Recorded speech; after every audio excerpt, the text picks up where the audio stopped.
आज आपको एक खुशखबरी सुनाते हैं कि मनुष्य के पुनर्जन्म मनुष्य के रूप में ही होते हैं, कोई जानवर पशु पक्षी के रूप में नहीं होते हैं। ये भगवान ने ज्ञान दिया है, क्योंकि अगर जानवर योनि में जाना पड़े, सोचने की बात है। थोड़ा आप लोग तो सब लॉजिक से सोचते, आर्ग्यूमेंट्स के हिसाब से सोचते हैं कि मान लो कि मनुष्य अनेक योनियों में घूमता हुआ फिर जब मानव देह प्राप्त करे तो हर रीति से संपूर्ण होना चाहिए। सारे कर्मों का फल तो चुका दिया ना उसने अनेक अनेक योनियों में जाकर के, तो जब मानव बने तो हर रीति से संपूर्ण होना चाहिए। अब तो कोई कर्म नहीं रहा। फिर एक बच्चा गोल्डन स्पून इन माउथ है तो दूसरे बच्चे को दूध भी नसीब नहीं होता है जन्मते ही। ये कौन से कर्म का फल? एक ही वेला में दोनों बच्चे जन्मे, फिर एक को गोल्डन स्पून इन माउथ, एक को दूध भी नसीब नहीं। ये कौन से कर्म का फल? अगर पूर्व कर्म कहे तो वो तो भोग के आया ना, अब कौन सा कर्म रह गया? अगर लास्ट में जाकर के मनुष्य देह प्राप्त होता है फिर तो हर रीति से संपूर्ण होना चाहिए। अरे आजकल तो ये समाचार मिलते कि बच्चे का जन्म नहीं हुआ, गर्भ में उसका हार्ट का ऑपरेशन हो रहा है, उसका वाल्व का ऑपरेशन हो रहा है। सुना है कि नहीं सुना है? अब जो बच्चा जन्मा ही नहीं, अब श्वास भी नहीं लिया, उसके पहले ऑपरेशन, ये कौन सा कर्म? इसीलिए उसको पशु योनि में जाने की आवश्यकता नहीं, लेकिन अपने कर्मों का फल भोगने के लिए पशु समान जीवन बन जाता है। कि आज एक पशु भी किचड़े के डब्बे से अपना खाना लेता है और एक मनुष्य भी वहां जाकर के किचड़े के डब्बे से खाना ढूंढ रहा है। पशु समान जीवन, उसको पशु योनि में जाने की जरूरत नहीं है। ये कर्म की भोगना है, ये कर्म का फल है। हमारे पास एक बार ऐसी ज्यूरिस्ट कॉन्फ्रेंस थी, काफी साल पहले की बात है, और उस समय सुप्रीम कोर्ट के retired chief justice honourable Krishna Iyer ji आए थे। उन्होंने एक बात सुनाई थी, मुझे आज भी वो बात बहुत अच्छी तरह से याद है कि हम लोग जजमेंट कैसे देते हैं, हम जजेस जजमेंट कैसे देते हैं। तो उन्होंने कहा कि हमारे सामने जो केस आता है उसकी सुनवाई होती है और जो सबूते होते हैं उसके आधार पर हम फैसला देते हैं। मान लो कि एक चोर है, उसने चोरी किन कारणों किया, उस हिसाब से हम उसको सजा सुनाते हैं, भाई इतना महीना इतना साल जेल।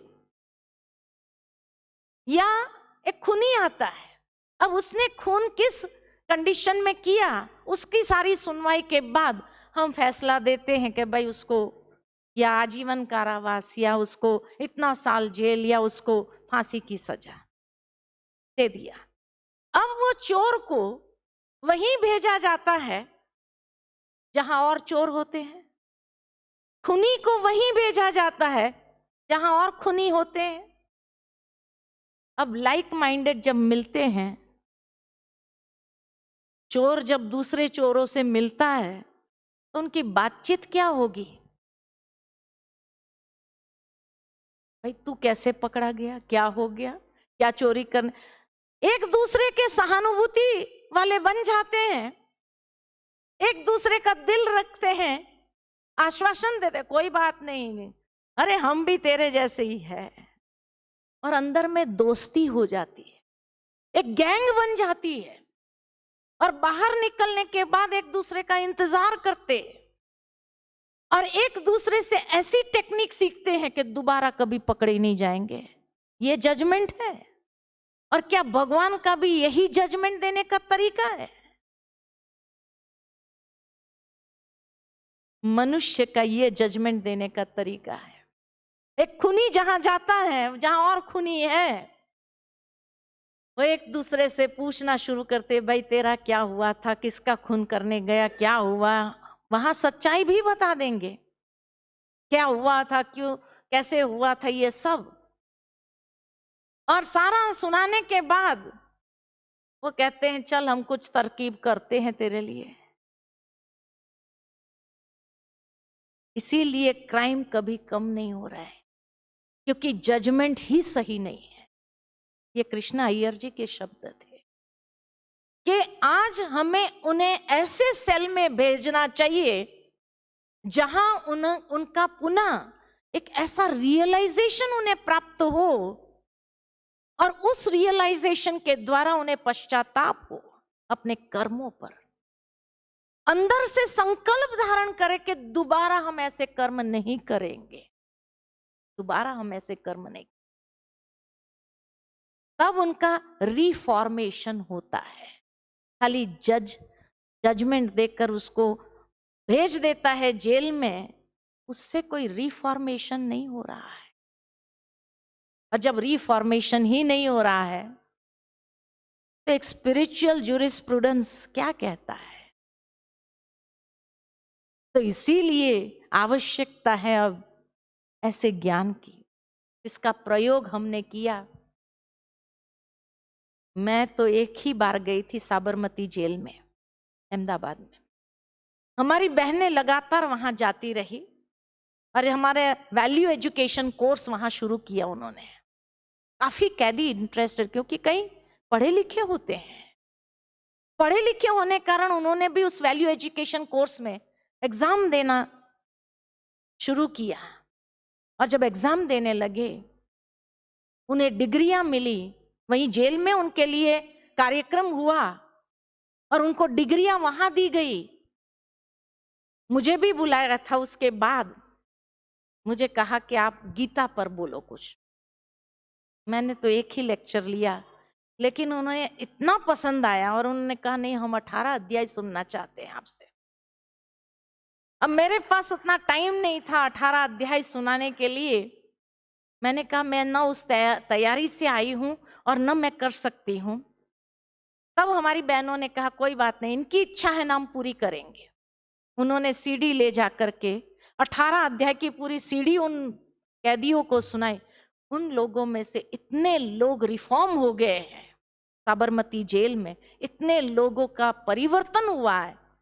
तब कहा कि ब्रह्मा कुमारी इसको अभी ये सेवा जरूर करनी चाहिए। और आज इसीलिए हर शहर में लगभग हर शहर में हमारी बहनें रक्षाबंधन पर जाती है, राखी बांधती है, राखी का रहस्य बताती है। खाली रहस्य नहीं, उसके बाद वहाँ कोर्स शुरू करती है, आध्यात्मिक ज्ञान देना शुरू करती है। और काफी लोगों में परिवर्तन आता है, काफी लोगों में। इसीलिए भगवान का जजमेंट देने का तरीका अलग है। वो ऐसी गलतियां नहीं करता है, वो रिफॉर्म करता है आत्माओं को संपूर्ण रीति से। और इसीलिए उसको मनुष्य योनि में रह करके ही सजा भोगनी पड़ती है, क्योंकि मनुष्य के पास बुद्धि है। और बुद्धि के कारण वो इतना समझ सकता है कि जरूर मैंने कोई गलत कर्म किए हैं, उस कर्म का फल है। ये एहसास, ये रियलाइजेशन उनके संस्कारों में एक परिवर्तन लाता है। ये परमात्मा का तरीका है। उसको जानवर योनि में भेज देना, कीड़े मकोड़े बन जाना, ये कोई तरीका नहीं है सजा देने का। तो ईश्वर का सजा देने का तरीका अपना है। तो इसीलिए ये खुशखबरी सुनाया कि आपको हर जन्म मनुष्य योनि में ही मिलेगा, लेकिन कर्मों के अनुसार मिलेगा, ये जरूर है, कर्मों के अनुसार, ताकि उस रियलाइजेशन से आप अपने अंदर परिवर्तन लाना चाहो तो ला सकते हैं। तो कई बार कई लोग हमसे क्या पूछते हैं, बहन जी फिर ये जानवरों को, ये पशु पक्षियों को, ये कीड़े मकोड़ों को कभी मन नहीं होता होगा कि हम मानव बने? मैंने उन व्यक्ति से यही पूछा, आपको कभी मन होता है कि हम कीड़े मकोड़े बने? जब आपको मन नहीं होता है तो उनको भी मन नहीं होता है, उनको भी मन नहीं होता है। एक बार 3 बंदरों का कार्टून देखा मैंने। कि 3 बंदर आपस में बात कर रहे हैं। तो पहला बंदर कहता है कि सुना है कि ये मनुष्य अपने आप को हमारी वंशज कह रहा है। तो दूसरे ने कहा, क्या कहा? मनुष्य की प्रमोशन हो गई क्या? सुधर गया? तो तीसरे ने कहा, मैं तो कभी उसको अपनी वंशज के रूप में स्वीकार नहीं करूं। ये तो एक दूसरे का खून का प्यासा है, ये हमारे संस्कार हो ही नहीं सकते हैं। इतना बड़ा कटाक्ष था मनुष्य की मनोवृत्ति को लेकर के कि आज बंदर भी हमें अपनी वंशज के रूप में स्वीकार करने के लिए तैयार नहीं है। इतना बड़ा कटाक्ष था कि आज ये तो भाई भाई का खून का प्यासा है, हम लोग लड़ेंगे लेकिन एक दूसरे का खून नहीं करेंगे, एक दूसरे के खून के प्यासे नहीं। सही है, नीचे से ऊपर आते हैं ना, बहुत बंदर होते हैं रास्ते में। एक बार हमने अपनी आंखों से देखा, हम जा रहे थे और एक ट्रक आ रही थी, बंदर उछल कूद कर रहे थे। उसमें से एक बंदर का जजमेंट थोड़ा फेल हो गया, उसी समय उसने वहां कूदा और वो टक्कर लगी और जोर से उछल करके गिरा। ट्रक तो चली गई। हमने देखा, अरे ये बंदर को बहुत गिर गया, शायद मर ही गया लगता है। उतने में तो हमने देखा सारे बंदर उछल उछल करके वहां पहुंच गए सब, और देखा और उन्हें महसूस हो गया कि ये बेहोश हुआ है, ये मरा नहीं है। सारे बंदरों ने खींचकर उसको साइड में किया ताकि दूसरा कोई वाहन उसके ऊपर से चला ना जाए, और सब बैठे रहे उसके होश आने तक। और जैसे ही होश आया, इतना उछल उछल करके फिर कूदने लगे। ये बंदर है। और आज एक मनुष्य का एक्सीडेंट अगर रास्ता पर हो तो सेल्फी लेते हैं, सही बात है, मदद नहीं करते। हमसे तो वही अच्छे हैं। इसलिए कहा उन्हें कभी मन नहीं होता है, क्योंकि वो जब देखते हैं मनुष्य के स्वार्थ को, हर बात को, उन्हें कभी मन नहीं होता है कि हम मनुष्य बने। वो सोचते हम बहुत सुखी है, बहुत अच्छे हैं। आज पक्षियों को उड़ते देखते हैं, है कोई टेंशन? अरे मस्त गगन में उड़ रहे हैं। मनुष्य को तो कितने प्रकार की भोगनाएं हैं, शारीरिक भोगना, मानसिक भोगना, डिप्रेशन आता है तो, इमोशनल अत्याचार, कितने रूप से हमारे ऊपर भोगनाएं आती है। तो सुखी कौन है, हम है या वो है? कौन है? तो कैसे उनको मन होगा कि हम मनुष्य बने?